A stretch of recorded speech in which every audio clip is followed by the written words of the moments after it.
Hello, and welcome to today's webinar on social skills for PWS with Elizabeth Ruth. During this live webinar, Elizabeth will present on social skills in PWS, the strengths, the weaknesses, and how people with PWS see others and view friendship. She'll talk about social skills study and how the positive results can be adapted for use in your home with your child. Before we begin, a few notes about participation. My name is Andrea Lucy, and I'm the Membership and Chapter Coordinator at PWSA USA. Your audio was muted when you joined the call. Questions can be submitted via the question box on your screen. We should have ample time for questions at the end of the presentation, and this webinar is being recorded and will be available on the PWSA USA YouTube channel within 24 hours. In 1975, parents Fausta and Jean DeTierling learned their child had Prader-Willi syndrome. A referral to the Child Development and Mental Retardation Center, now the Center for Human Development and Disability at the University of Washington, brought the DeTierlings together with other parents and professionals acquainted with the syndrome. Together, these committed individuals formed a group called Prader-Willi Syndrome Parents and Friends, now the Prader-Willi Syndrome Association of the USA. 4 decades have passed since PWSA USA's founding, and we remain unique in the terms of the breadth and depth of all that we offer. For over 40 years, the commitment and support of our community has enabled us to fund life-changing research, deliver life-saving resources and support, and spread awareness and education to make the PWS community stronger than ever. PWSA USA continues to be a self-sustaining, internationally recognized leader, empowering those affected with Prader-Willi syndrome to enjoy a productive life in an informed and accepting community. We are a collaboration of families, individuals, researchers, healthcare practitioners, and professionals working together to strengthen our efforts in the areas of awareness, family support, research, education, and advocacy. These 5 pillars serve as the foundation of who we are, what we do, and what we can yet accomplish as we work together to improve the lives of those affected by Prader-Willi syndrome. It is now my pleasure to introduce our presenter today. Elizabeth Ruth is at Vanderbilt University and has worked with children and adults with PWS for more than 25 years. She's evaluated and been following about 350 people with PWS. She's presented at many PWS conferences in the US, Canada, and Australia. Welcome, Elizabeth. I am going to hand over the presenter mode to you. Awesome. Thank you. All right. Perfect. So I'm going to talk a little bit about social skills and Prader-Willi syndrome, kind of what we know, and it's kind of timely that we actually just concluded a study a couple years ago on social skills in people with PWS. And so I'll talk a little bit about what we found and also kind of how you can take these ideas and use them in your own home with your own children. So what do we know about social skills in people with PWS? One thing I will say is that we do know is that people with PWS really seem to love animals, and so they seem to have a huge affinity for animals. You probably already know this if you have a child with PWS. And that they really like doing puzzles. And so like a lot of our social skills groups kind of got together by doing either online virtual puzzles or doing them in person. So again, finding things that they like, they're good at is really important to kind of help foster some of the social skills that we talk about in PWS. Some of the things that people say about PWS and social skills just isn't true. So I want to talk about some of those things. They don't all have autism. We found about 12% of the population that we studied had the true diagnosis of autism. So again, they do have social motivation. They are more interested in other things than just food. So food may be very important to them, but they're interested in a lot of other things. And that they don't want friends, or they aren't interested in other people. So we find that they do want friends. They are interested in other people. What they lack are sometimes not the motivation, but the actual skills to actually find a way to make friends and keep friends. Some people think they can't have normal social interactions because of food, right? So we have, gatherings and social things that revolve around food. And for a lot of us, so many of the things we do are all about food, right? We go out to eat, we go to, family functions that are around food and things like that. But again, people with PWS can have normal interactions. We just have to kind of keep food at the background so that it doesn't kind of like eclipse everything else. The idea that because of food, they can't participate in usual social things like parties and dances and sleepovers. I am so amazed at some of the stuff that parents have found a way to kind of go around the usual ways of doing things. So, parties and dances where there isn't food or food is served individually in a box like lunch or something like that. But even sleepovers where they find a parent who is willing to kind of help come up with what will be most helpful for the kid with PWS. So again, the idea that people with PWS can be very socially motivated, they want friends, and we think that parents can find ways to socialize even with food issues. And again, you do want to keep them safe, but we want to be able to find ways for them to have social activities and social things to do. One of the things that we looked at is this idea of the social kind of like what people with PWS can kind of see, what they do. And what we found is that people with PWS actually aren't so great sometimes at actually recognizing emotion. So again, the idea we had these kinds of common facial expressions, they were standardized across all cultures: fear, anger, happy, sad, disgust, surprise. And so we found that people with PWS didn't always recognize this. We'll talk about that a little bit later. And then the other thing is we use this thing called social vignettes, where we actually had child actors performing all sorts of events where they would actually watch the kind of, it's like a less than a minute clip of something happening, and they would try to figure out who did what, was the person being mean, things like that. But it was really interesting to find that people with PWS often don't notice the right things when they look at social experiences for other people. So we had 94 people, children, youth, and adults with PWS. We actually did it at 2 different time points to see if people got better as they got older. And what we found is that people recognized happy, but what about the other emotions? So only 30 to 60% of kids and adults with PWS recognized fear, the fear kind of emotion on people's faces over chance levels. That's not very many people. It should be way higher than that. And it's even true that babies recognize those things.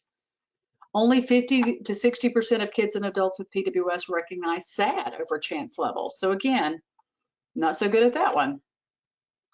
But the one they were good, anger. 80% of them recognized anger. So does this sound familiar? Why are you yelling at me? Why are you mad at me? You're mad at me all the time. I said I didn't do it. Why are you mad at me? They get anger. It is amazing how quickly they recognize it in all sorts of different forms. So we kind of wanted to figure out, why is it that that one emotion seems to be one that they recognize way more than some of the other emotions? And so what we found is that this idea that anger somehow does something different, it appeals to a part of the brain that we don't think about as much for ourselves, but for them, anger seems to be very salient, very important to them. So if you're mad at them or whatever else, they've done something, you being mad at them sometimes is the most important thing. And we all know that they can be really mad at us, right? They can throw things and have a big temper tantrum, and then but if our tone of voice is the least bit high or agitated, irritated, anything like that, they can literally pick out that voice and be like, "You're mad at me." And sometimes we have to admit that in the back of our heads, we are mad at them, right? We don't want them to always know that, but sometimes they're so able to read the anger in people's voice, their facial expressions, things like that. But what we did find is that they were pretty good at finding out when people were lying, being tricked, deception, or rejection, right? So they were really good at kind of picking out who was lying to them, who was trying to trick them. But they didn't do very well with the idea that people accidentally sometimes have things happen. And I'll give you an example. One of the things they watched was a girl who was getting books out of her locker in a school setting, and a young lady's walking down the hallway with a bunch of papers in her hands, and the girl with the book bag closes her locker door, slings her book bag to put it on the back of her back, and she turns around and knocks these girls' papers right out of her hands. People with PWS, 9 times out of 10, said the girl did it on purpose. She didn't see her. She actually says she's sorry. She says, "I didn't see you. I should have been watching where I'm going." She actually even gives an idea of what she could have done differently. But people with PWS did not get that. They kept saying, "She's being mean. She did it on purpose."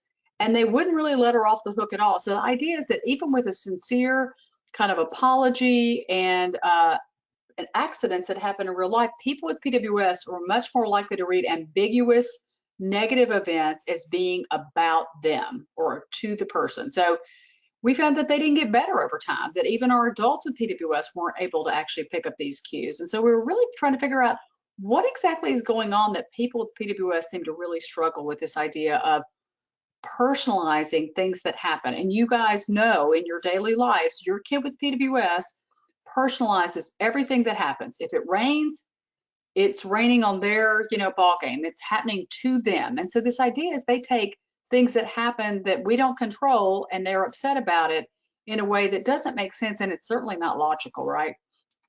So what we find is that people with PWS seem to need stronger emotional expressions to correctly interpret social interaction. So this idea that you have to be close to them, they have to be able to see your face, you need a lot of information and stimuli in order to actually be able to accurately assess how people are feeling.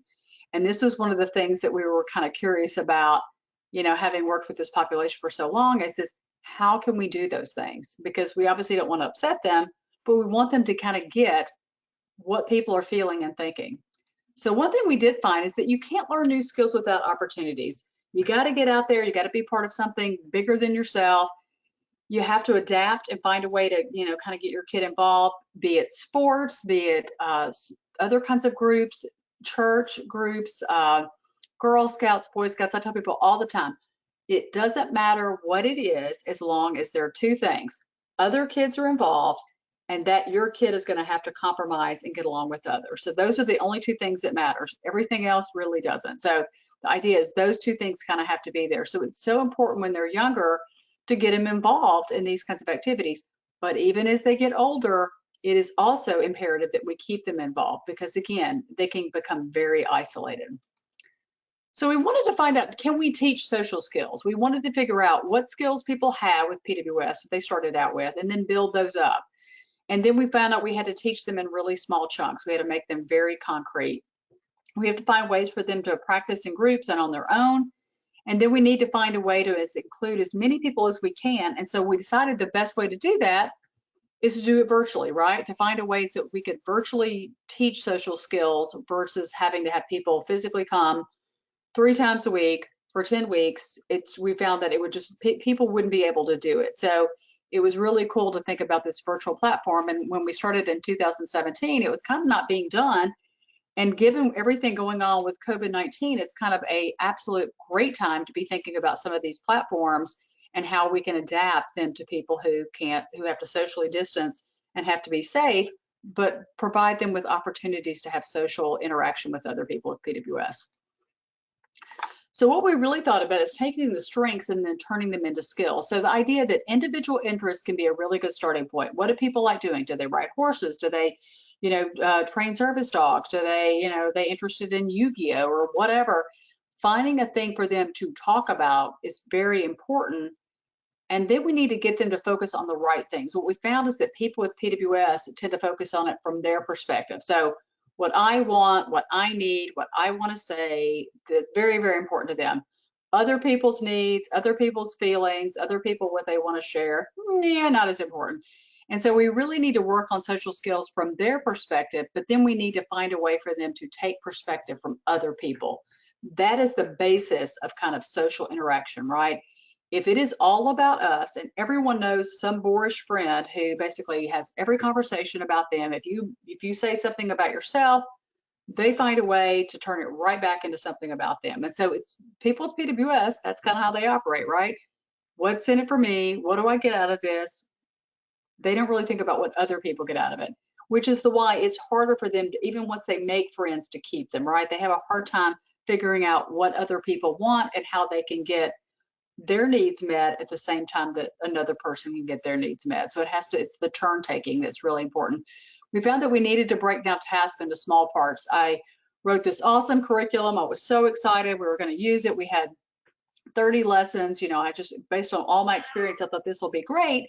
And it turns out that I didn't think about some of the initial things that people with PWS didn't have. So it's really important to take those tasks that we think of as being not that hard and break them down into even smaller parts. I'm going to actually show you what some of that looks like. And then we need to model and practice, practice, practice. The only way for them to get better is to do it over and over and over. And the one thing I will share is that people with PWS aren't great at watching other people socialize and picking up the cues they need. So what we really have to do is we have to show them, we have to model it, we have to have them have lots of practice, and we have to keep having them do it over and over and over again because they don't always get how these things work. So typical kids watch social interactions and they figure out, oh, so that's what it looks like to invite a friend to play on the playground. Oh, that's what it looks like. People with PWS have no idea, so you really have to start at the very beginning. So what we did is we had a 2-year study using virtual groups, and we saw 60 people with PWS for over 2 years. And so kind of looks a little bit like the Brady Bunch tiles, right? Everybody had their own kind of setup wherever they were. We based people on convenient time. So we would find a group of usually 5 to 7 people that would meet every week, 3 times a week at a certain time. And so we wanted our groups to be cohesive. We wanted them to be able to kind of make friends. We actually, the first couple groups kind of picked the people that would be in them. So we wanted to make sure that not everybody had the same issues. So some people had higher kind of cognitive skills. Other people had higher, articulation and kind of emotional reading ability. We took a long kind of like group of people and we turned them into these social skills groups. And so again, we started at the very beginning and we had to deal with all of the issues that come up with technology, right? The one young lady in the corner has on headphones. Periodically, she would start talking to her mom or dad and forget they were all there and be like, hey, Katie, we're still here. We can hear you. And so those things. Dylan, who was in the other corner, was at a school where he was actually doing his boss session, and there were overhead pages. There was a couple times a lost child and all sorts of stuff. So we had to deal with all the same issues that everyone is dealing with on Zoom right now, where things happen that you don't control. So I just tell people all the time, just know you can't control everything. So you have to think about those things ahead of time, because we also have people who didn't necessarily follow directions. And so if somebody continued to do something that was very kind of taboo for the social skills groups, like eating on camera in front of other people with PWS, we would give them a warning. And if they continued to do it, then they were actually closed. Their window was closed and they weren't able to participate in that session. Give them another chance. But if they continued to do things that weren't okay, we had to ask them to leave the group. Didn't happen much, but there were a few people who just would not agree to the rules because it was more fun for them to press other people's buttons than it was to make friends. So it's kind of important to know where your kid is in that logic as far as, do they want friends or are they willing to compromise? So what we found out is that we added a larger age range. We had started out at 16, we went all the way down to 13. This curriculum could be used for younger kids, but you'd have to really, again, start with the very most basic things and think about it in that regard. And we went up to older kids because we found is once people transitioned out of school services, there were so few opportunities for them to actually be socializing with other people. Once they leave school, the opportunities really dwindle. And so we found is that for our older folks with PWS that were like, early 20s, they didn't have friends, and they continually focused on the fact that they didn't have people that were peers and friends. So we really wanted to think about ways to focus on people who were out of school. We added booster sessions, so we started doing check-in sessions so that every month after the boss sessions ended, so 10 weeks, 3 times a week, 40 minutes a session, we would do these check-in sessions. We had so many people from other groups who wanted to be a part of it, who continued to do that. We found that it helped us generalize and boost social learning if we continue to do booster sessions. We use special ed students to show that others can be trained to use the curriculum. It doesn't have to be us. Other people can do it. We wrote it up in a way that it's pretty easy for people who are even students, graduate students, to be able to do it. We certainly think that teachers could do it, social workers could do it, parents could probably do it. There's definitely lots of people. And we also made a parent manual so that parents could actually help support learning at home. And one thing that came up that was kind of funny is we used the analogy of, are you a fire starter or are you a firefighter? And so this idea that for people with PWS, they often throw gasoline on the fire, right? They make things hotter than putting fires out. And so we talked a lot about, do you want to be a firefighter? You don't want to be a fire starter or a fire setter. And we had to make sure that parents understood that, because when their kid says, well, I want to be a firefighter, they're like, we don't mean that literally, we mean that figuratively. So it was kind of funny how people got really kind of hooked in some of the terminology we use, some of the examples we use. And again, parents could actually support these things at home. The curriculum could work in schools, it could work in vocational rehab places, it could work in residential settings. It really didn't matter. And it could work with different disabilities. It didn't have to just be PWS. But this idea is that we wanted to make sure that people had this kind of connection and skill set. And what we found is that when you look at a computer screen versus a phone, they needed facial cues to connect. So this idea is they had to kind of see what you were feeling.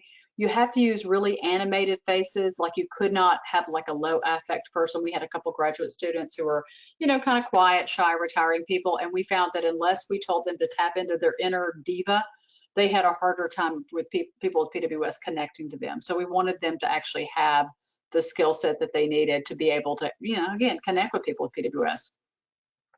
So we did how do you identify emotions with people with PWS? We told them first you have to be relaxed but alert. We told them to look at the eye area. What do you think they're feeling? We would cover up our mouths and then just show our eyes. What do you think I'm feeling? We used pictures. We used all sorts of things. Then we said, look at the mouth. Does it seem to be the same as the person's eyes? What do you think that happened that made them feel that way? And so this idea is they would tell a backstory. It was so interesting, the stuff they came up with, because almost every time it was something that had happened to them. So this idea is, can you tell me a time when you felt that way? And so they would sometimes share that story. It became really powerful for them to be able to tell times where emotions had kind of gotten the better of them. And this idea of, you know, watching other people and seeing how they felt. We asked them what happened, what did they do next? What are possible responses to that emotion? If somebody's angry at you, how can you respond? If somebody's happy with you, how can you respond? We showed lots of still pictures, then we started going to movie clips, and then we actually started going to actual humans where they would actually look at us and each other and try to figure out. Lots of practice, lots of praise. Even when people didn't get it right, we tried really hard to find the good in whatever they were actually doing, because the effort was huge and people really wanted to participate. It was so incredible to watch how much they wanted to be a part of this group.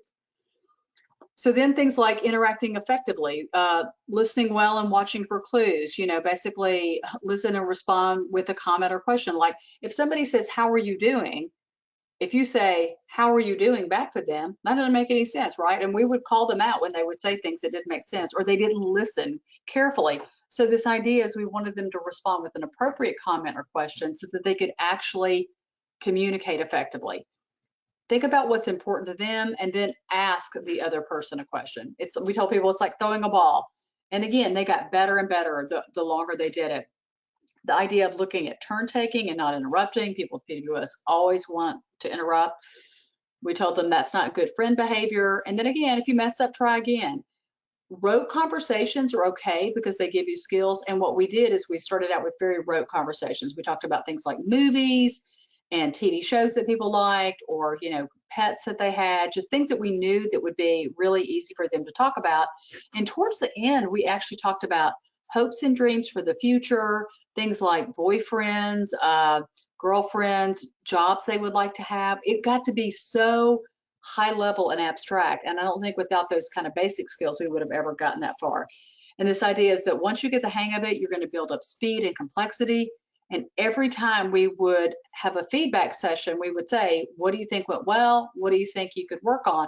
And people with PWS became very great at being able to actually talk about what they should work on. And if anyone knows people with PWS, they generally don't ever cop to anything, right? It's never their fault. They never did it.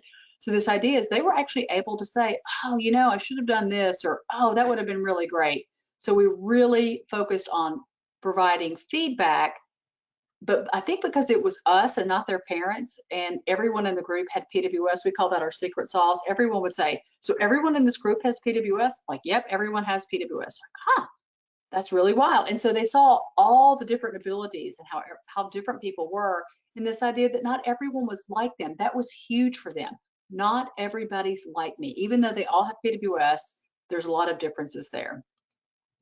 Then we started focusing on things like handling conflicts, which is a huge issue for people with PWS.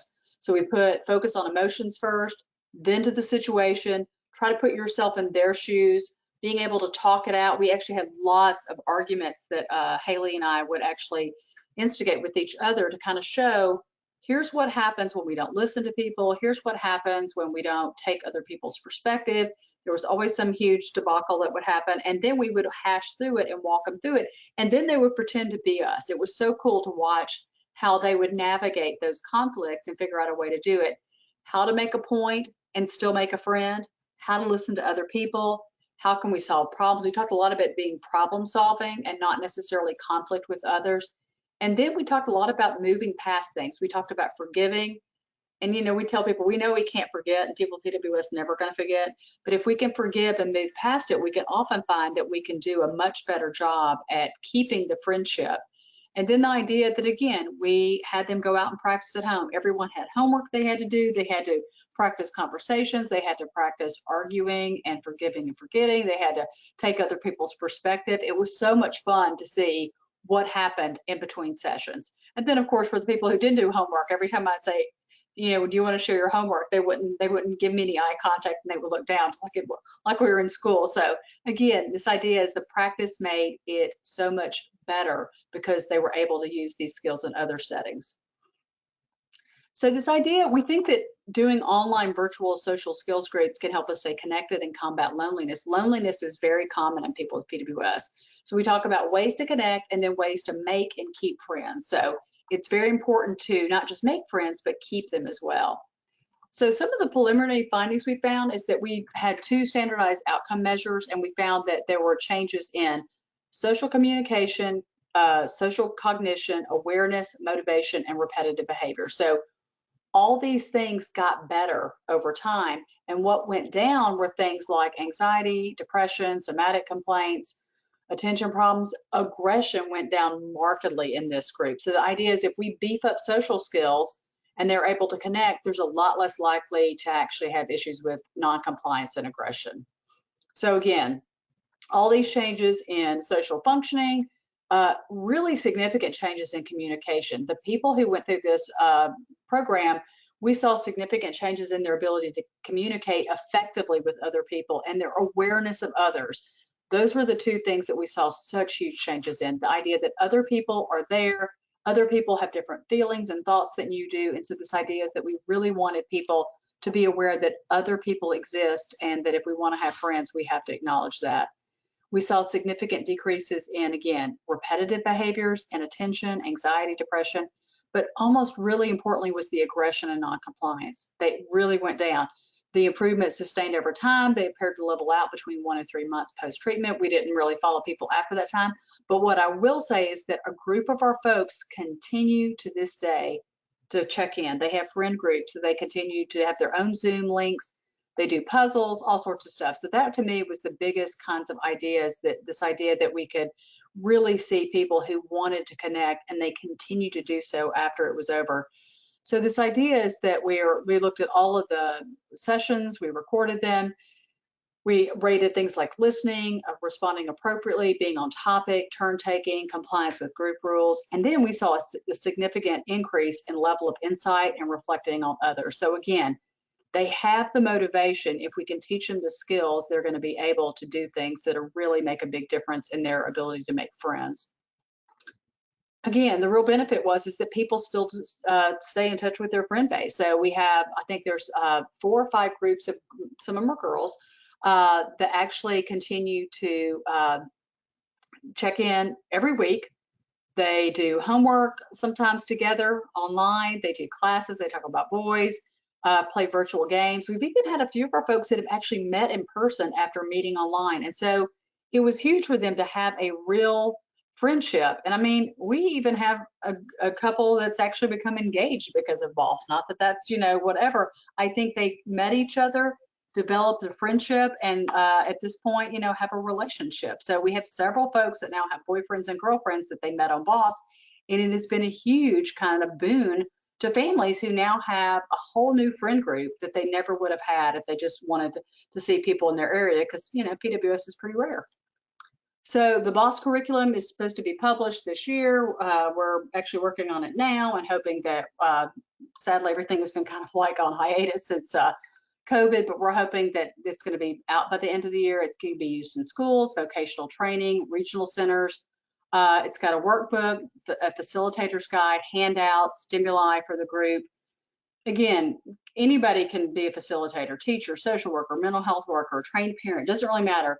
Zoom is free. Anybody can use it. It's very easy to use. I tell people if I can do it, anyone can do it. I have the, skills of a monkey when it comes to computer stuff. And honestly, it is so easy to use. And our kids with PWS got to be so good at it. We had a guy who was camping out with his family. He didn't want to miss his boss session. He checked in the middle of a forest on his phone. So honestly, anybody can do it. So this idea is that you can do it anywhere, and we know that it's HIPAA compliant, so we don't have to worry about the confidentiality part. And we were really good about telling parents that, your kid should be following the rules and doing whatever. And if people had issues, even now we'll step in and kind of manage some of the issues that come up with maybe kind of this idea of using Zoom in ways that it's not meant to be used. We found out that virtual reality can be less threatening and less distracting than in person. So this idea is, well, if we did it online and did it in a virtual way, we found that people got to be better over time. And again, it's less threatening because you get that level of the computer screen being in front of you instead of an actual person. Plus, we could actually freeze things like videos and other things and do them over and over until they caught all the things they needed to catch. And then again, there are homework exercises to generalize the lessons. So we are doing some Zoom groups right now for people with PWS. We have an under 18 group that meets 3 times a week. Actually, I take that back. It's under 18 that meets every day and over 18 that meets 3 times a week. I'm wrong. Where they can meet and make new friends. If you visit the VU PWS Facebook page, it has the times and the links. You can always email me and I can shoot you over to Haley, who's actually running these. This week, they're actually not doing them. There's a week hiatus because she's running a music camp online, but they'll start back up, I think, after the 17th. So they'll be a little bit later this week. They'll be going back to times. And we found that a lot of our folks from BOSS continue to check in with each other and are making friends. And on the days that our adults don't meet, we have 3 adults that did BOSS training that actually run their own social skills groups as the facilitator. They're their own facilitator, and they have groups of 7 to 8 to 10 people that check in on the days that we don't do it. So, man, wow, isn't it cool to think that people with PWS can be their own facilitators, and they do an amazing job. So they play games, we have some prompts that they follow, and then after that, we break out into kind of chat rooms. It's a really cool way for your kid with PWS to meet other people like them. And again, sometimes issues arise, so just know that we continue to check in and kind of, make sure everything's going well. And if we have problems, we'll retrain people and kind of get them to, follow the rules and be safe and do things that they need to be good friends. And it's really cool to see, like I said, over time that people continue to really think about what it takes to make friends for the long haul. People that you might have a spat with, but can you fix that? Can you regroup? Things like that. We've even had some issues where people in our groups have had problems getting along. So Haley will sometimes intercede and talk to the participants themselves. If that doesn't work, we'll ramp it up, talk to parents. If that doesn't work, I'll talk to parents. And so at some point, we want people to have those skill set. And again, given everything else that's going on with social distancing, we think that there's really never been a better time than to have people connect virtually through things like Zoom. And again, looking at those social skills. So those are some of the things that you guys could do now to kind of think about ways to kind of maximize, your kids' friendships, their social connections, and also to really kind of minimize isolation, which is a huge problem for people with PWS, not just kids with PWS, but adults, but also their families. They often feel isolated because, when you tell them your kid has PWS, they're like, what? And then you explain it and they're like, I've never heard of that. So this idea, we want to make sure that people find their friend group. So it's really important for us to kind of come up with ways to do that. I do want to thank all of our awesome families who participate in all of our social skills groups and really inform what we do. So again, it's kind of a shout out to all the families who basically teach us how to teach other people about social skills. So without you guys, we couldn't do that. I thought it might be really helpful at this point to actually take questions and do some other stuff. So I'm going to hand this back over to Andrea and go from there. Thank you so much for your very informative presentation. If you have any questions, please go ahead and submit them via the question box on your screen. Elizabeth, while we're waiting for some people to type out questions, I do have one that came in. How can I help my child make friends when they are not in school and don't have access to classmates? So, you know, we've had some people who've actually set up virtual play dates for their classmates. And again, there's definitely some hassle that will be involved there. So contacting the teacher, other parents, kind of however you think you can do it, and actually kind of you have to come up with a thing that they're going to do, right? You can't just go, hey, here's everybody, good luck to you. We found that we had to come up with some prompts. We play a game. They've even played things like Pictionary online. So come up with an activity. You'll have to supervise it. I'm going to just tell you right now, you are not going to be able to set your kid up and go, good luck to you. They're going to need somebody actually facilitating, moderating it, and keeping it going. But that is probably one of the best ways to do it right now, is to try to find a virtual friendship group. Great. So we have a question in from Amanda, who wants to know, for kiddos in preschool, are there things we should tell teachers or do to help them make friends in school? What if they are slow with speech, which makes it harder to talk to other kids? For kiddos who are younger, or are there things that we can do now to help them get the social skills they need as they get older?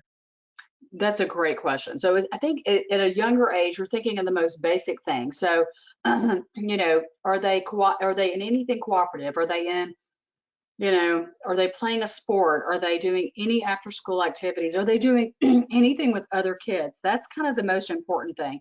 And if the answer is no, then you need to find those activities. And it doesn't matter what it is, music, horseback riding. I mean, I tell people, it doesn't matter what it is. It has to be something where they're having to interact. So you do those things, and then you literally kind of almost hand over hand show your kid, you know, here's how you say hi to a friend. And I've just talked to somebody recently who has a, you know, almost 40-year-old who says, my daughter compliments other people. I'm like, oh my gosh, that's a high level skill. So I really like your shoes. Your hair is really pretty. Oh man, that's my favorite color. I love pink, or whatever. You come up with some basic things. And if they struggle with speech, gestures, smiling, you know, again, not touching, but like this idea of gesturing and other ways that you can kind of communicate effectively is really important. So just the really basic things. And so one thing I will say is, don't talk for your kid. I know they may struggle with speech, but don't be that person that constantly interjects. I have parents of like 19-year-olds that continue to, you know, speak for them. And again, if you do that, your kid is never going to make friends, because, you know, you have to have a translator every time they, you know, hang out with their buds. So what can you do? What are they good at? And we find that people who actually have articulation issues, sometimes their gesturing, their facial cues, their body language is so much more advanced. So rely on what you got at that point and continue to build up those skills. But it is about turn taking, cooperative things, and finding ways to just connect with other people. Playing a game, not getting frustrated and you know, throwing down your stuff and leaving because you're not getting your way. Those are things we can help as parents to help navigate. But it really is this idea of getting along with others. So anything that fits under that realm, you're going to have to work with your kid kind of hand over hand in order to get them to see what they need to do and to help them do it in whatever setting you're going to be in. Thanks, Elizabeth. Amanda did have a follow-up question to that. Should we start kiddos with behavioral therapists local in our area to help them? Should we get a head start to help their son as much as possible? I mean, that's a great idea. So this idea that, you know, therapy is kind of the springboard for social interaction. So my thought is yes. And then I would speak very specifically to that behavior therapist. What things can we do that you know of that we can be a part of that would help our kid with the social skills? So this idea is that people always think that when I get really good at a thing, then I'll be able to do it. Well, you know, we're gonna fail at it for sure.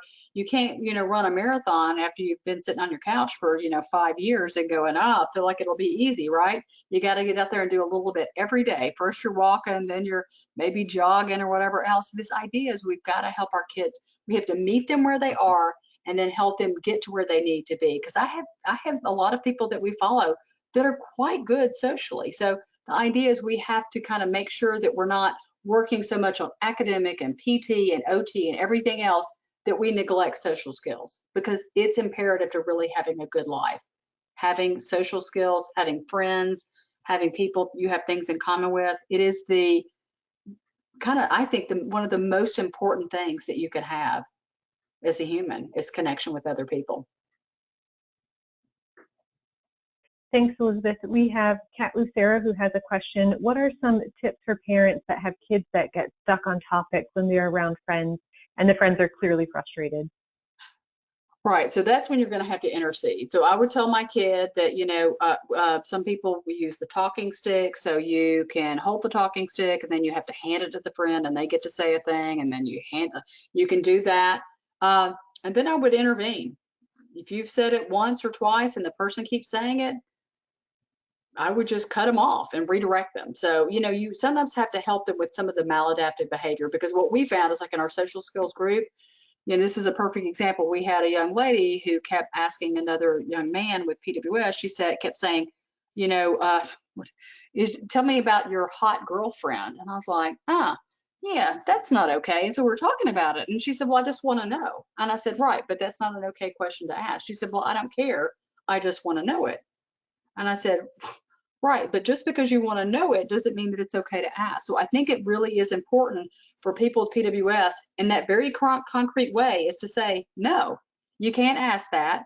You can't keep doing that. They needed those concrete strategies. And the one thing that we taught our special ed students, which they didn't do so much at the beginning, is you cut off people, you redirect, you're very direct, because they don't read subtle. So once they started to know to do that, they found that conversations and everything else went so much better because they didn't let people spin their wheels and get stuck. Redirect and tell them, we're not going to keep asking that. We're not going to keep talking about that. So just be direct. Great. We have a question from Danielle. My son has gotten very good at recognizing, who's 13, has gotten very good at recognizing his meltdown or attitude. And when he is wrong, he will apologize directly after cooling down, but then perseveres on the issue. I am trying to work with him on forgiving himself and moving past the issue. Any suggestions for helping him forgive himself? Oh, that's a great question. And that's really hard, because there is a level of remorse that we see with people with PWS where they feel badly. And I think that's when you really focus on the problem solving. So I try really hard not to get kind of bogged down into the emotion. We had a young man on one of our boss sessions, and his grandmother was unloading the dishwasher. And of course, you're supposed to be in a quiet area, and so he couldn't hear. He was very distracted. It was very upsetting to him. And at some point, he started screaming at his grandmother. And it was just kind of a disaster, because once he started screaming, everyone can hear him and they're all upset. So we ended up muting him and then having him leave the group. The next day when he came on, I said, I'm not really sure what's going to happen here, but let's see what happens. And he says, hey, I feel so badly about what I did yesterday. And so I could see where it was about to go. And I said, I know. And I said, let's talk about what you could have done differently. And he walked me through all these different scenarios and what he was going to do differently. And I was so impressed. I would focus on forgetting and forgiving, kind of like going, sometimes we mess up, and I would really focus on yourself. I would say, sometimes I do this and I hate when I do that. I'm whatever. So what I do is I, come up with I tell my friend I'm sorry, and then I move on. Like, this idea is that you come up with a set of steps that work, and you just do those things. And again, if you can give people with PWS the tools, they often can use them, but you will have to walk them through it many times before they can use them on their own. So I would just say, everybody messes up. Everybody makes mistakes. So this idea is that if we keep focusing on it, then we're bringing it back to us. It ends up being about me. And if you're really trying to have somebody forgive you and move on, is that helpful? Like, if you were the friend, would you want you to keep talking about a thing that you did? And have him focus on that perspective. Like, from the friend's perspective, what would you want? And sometimes that works. Thanks, Elizabeth. Tricia has a question about her 12-year-old. How do you handle kids when they are in the middle of an emotional breakdown? Right. So a lot of it is trying to obviously keep it from happening. But I kind of think at the end of the day, it's so important to actually ignore it. So If you're in a public place, you're in a social setting, it could be very awkward. But the worst thing you can do is get close to them and sit there and try to talk them out of it, whatever else. I just say, I can tell you're upset. I know you're very upset about, X that has happened or whatever else. Things didn't happen the way you thought.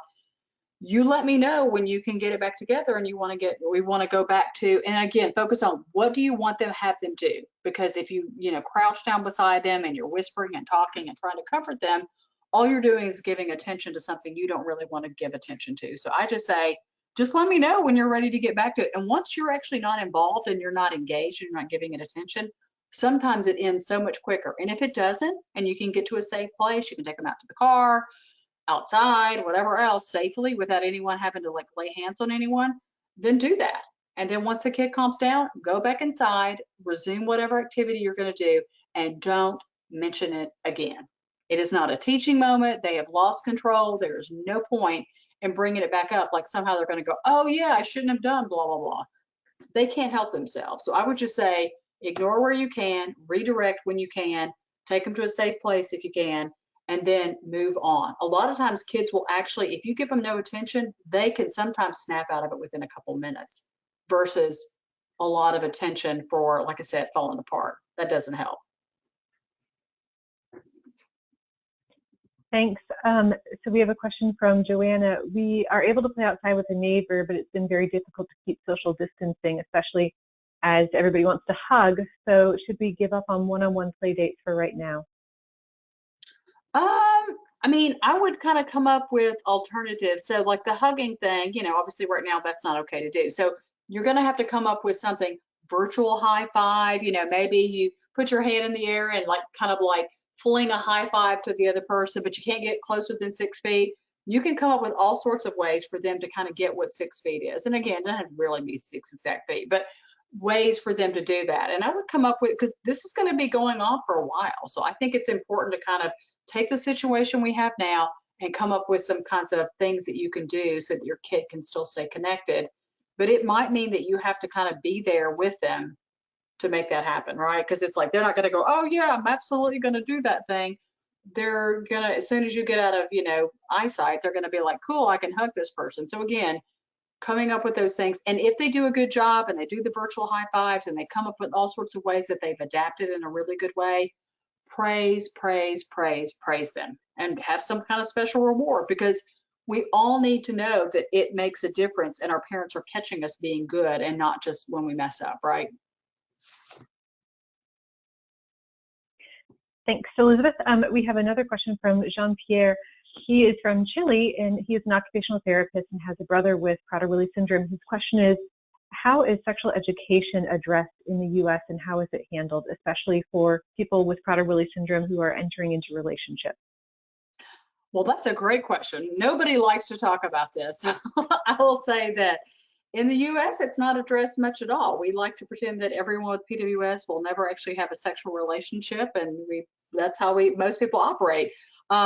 There are some people like BJ Goff and other folks that are really thinking a lot about the sexual concept and relationship components of PWS. I know that's one thing that we think is missing in our BOSS social skills groups. And so we're actually working with BJ to add a module at the end to talk specifically about relationships and some of the building blocks to kind of a healthy kind of sexual relationship. And a lot of it's about what's okay, safe boundaries, things like that. And so my thought is we don't do much of it. People are so uncomfortable talking about sex and relationships with people with PWS. I just think the most important thing you can do is to listen to them, help them come up with, good ways to get their needs met and to be really direct about it. So again, we do actually deal with it kind of on a one-on-one basis, but haven't done it so much in the social skills groups, mostly because we have a lot of families that are very uncomfortable with it. So if you've got something going on in Chile that's better than us, I wish you would send it up our way, because it is a huge missing piece of the kind of a healthy life for people with PWS. Amanda has another question. Are there things that we can teach siblings who are working with their other sibling with PWS? Yeah, so I think a lot of it is don't talk for them, let them talk. But also as a sibling, you run a great way, kind of like modeling that kind of good social behavior. And it's okay to give siblings, as long as there's like kind of some rules about that, when they can redirect their sibling, right? So when it's okay to sometimes say, okay, John, you've talked about that 9 times and your friend obviously doesn't want to listen to it. It's okay to do some of that as long as the kid with PWS is okay. So we don't want to humiliate them. We don't want to call them out. But we have kids with PWS that get that siblings actually have sometimes better social skills than they do, and they're willing to let them help, as long, again, as it's done in a kind and whatever manner. So again, helping them, but also it's very important for that sibling to kind of have protected time with their friends. So the kid with PWS shouldn't be there like, third wheel all the time. But it's important, like I said, they can be a great peer kind of model for social skills if you constantly point it out, show them, look at what your siblings doing, look at what they're doing here. Oh my gosh, showing them those really good qualities that siblings have. And again, letting siblings help correct some of those maladaptive behaviors, as long as it's done in a kind way. It's very important. You don't want somebody being mean, because that's not okay to do.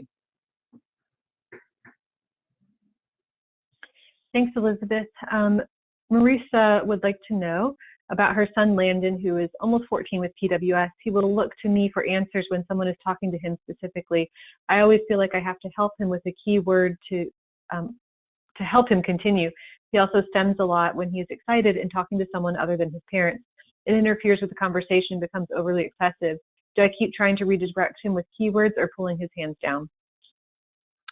Yeah, that's actually a great question. So, I don't know your son specifically, but I would say that, generally you don't want to talk for them. So, we actually worked a lot on deep breathing and other ways to kind of calm ourselves before we said a thing. And again, putting his hands in his pockets, having jeans with pockets in them. And so when you see his hands up, I would just say pockets, and have him put his hands in his pockets so he can't flap.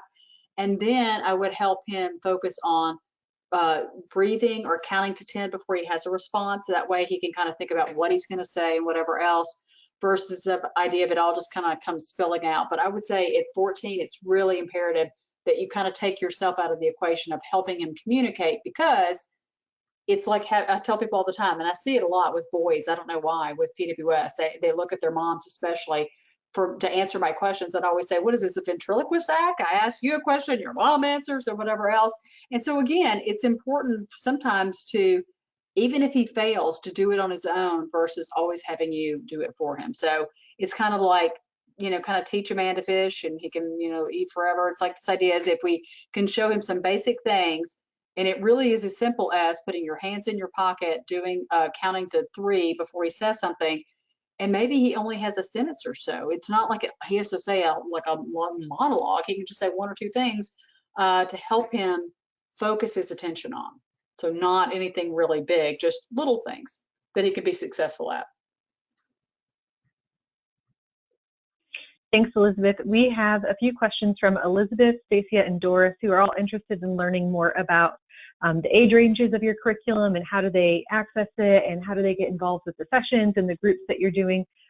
After the webinar, would you be able to send a follow-up email to me and I can forward it to them with information about your groups and your Zoom calls? Absolutely. So yeah, I was going to say, and probably the easiest way is, like I said, the Vanderbilt Facebook page. I'll actually share that link with everybody and you guys can look at that. The curriculum won't be available probably till sometime towards the end of the year. So we're not running any boss sessions right now. We stopped almost a year or so ago. So that part's ended, but the Zoom calls are actually going to continue on until things get back to normal. And after that, they may continue, because we found that people really have a need for them, even if we do have some face-to-face kinds of interaction. So I will definitely be glad to share that.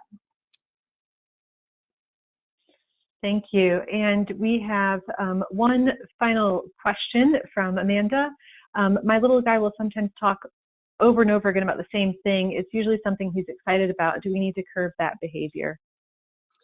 Yes, Amanda, you need to curb that behavior. So I would just say, you can say it once, you can say it twice, and then we have to move on. So redirect. People with PWS love to talk about what they're interested in, but again, like your boorish friend, you don't want your kid to be that person that everybody has to listen to them say the same thing over and over and over, because again, they won't make friends that way and they won't keep them. So it's important when they're younger to curb that behavior, redirect it, whatever else, and remind them it's not all about you. So ask the other, we always say it is so helpful for them to ask the other person a question. And it can't be just about their thing of interest. If they're interested in Yu-Gi-Oh! And they say, I'm talking about Yu-Gi-Oh! For 5 minutes, and I say, hey, do you like Yu-Gi-Oh? And the other person goes, yeah or no, and then they go back to themselves. So this idea that they have to ask them something that the other person might be interested in, like, do they have a pet, or do they play any sports, or whatever. There's really only like 4 or 5 questions if you can get your kid to ask other people. Suddenly they open up a huge amount of conversation with a new person, and it's not all about their kind of restricted interests. So yes, definitely redirect those kinds of behaviors. They get so ingrained the older that people get, especially if no one redirects it. Awesome. We did have one final question come in. My daughter with UPD deletion is 10 years old and often talks about an imaginary friend more intensely when she's under stress. We have tried saying your imaginary friend has to stay at home, but that doesn't work all the time. Since this is not really socially acceptable, it makes me and other kids think that she is weird. Or I'm sorry, it doesn't make me, it makes the other kids think that this is weird. What can I do for my daughter? I mean, so some of it is like you said, exactly. So we can talk to the imaginary friend at home, we can do whatever. And I would just kind of redirect her attention to, there are people here, they don't know who your friend is. And, you know, she may be your imaginary friend, but can you imagine? And, you know, sometimes with people with PWS, they can actually relate to, if you did this to her, how would she feel? So you could start talking about your imaginary friend and see how your daughter feels about that. My thought is they always hate it when other people do the same thing they're doing. So sometimes that works. You can give it a try. And if not, redirect. Because again, it is definitely something that people think is odd, especially at the age she is. And so I would let her know it's not okay. So just keep focusing on it. And again, I get that she's stressed, so that maybe she has a time that she can do that thing. She maybe goes to the car, does it for like 5 minutes, you set off a timer, you get out of the car, and now you got to stop doing that thing. So again, we often see the talking to themselves and kind of getting into the imaginary friends. It's an okay thing. It's not a weird thing.